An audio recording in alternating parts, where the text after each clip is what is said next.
Well, with snowpocalypse on the way, we all know that we need to get our houses ready. So, what is really important to do whenever you are getting ready for some sort of snowstorm or ice storm? One, of course, get your food ready.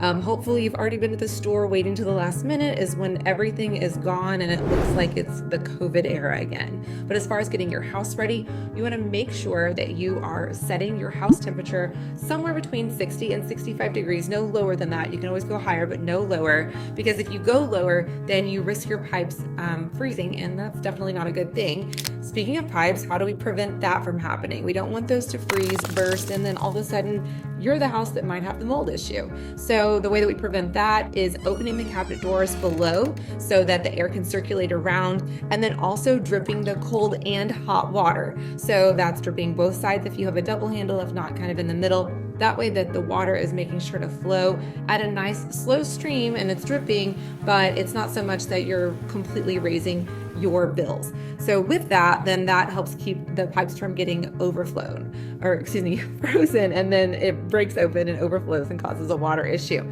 So the next thing that you want to make sure that you are doing is wrapping the hose bibs outside. So that's where you connect your garden hose.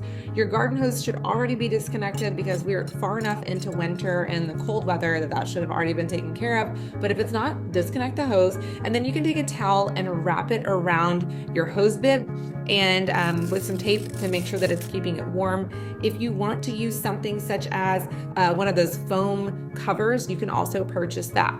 Something that my family likes to do just to protect our home, and this is kind of an outside thing, we have a sloped driveway, and so with the sloped driveway, it can be really harrowing whenever things get a little bit crazy out there and there's lots of snow and ice. So my husband will actually put a tarp out over one of the main areas of our driveway in order to keep the snow off of it, and then we can just pull the tarp back and we have a nice clean dry area to drive up and down our driveway. These are just a couple tips. What tips do you have whenever you are getting ready for cold weather?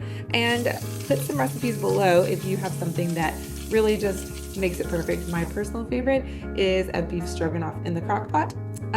Something else, do you have a generator of some sort, or do you have some sort of backup battery, like storage battery?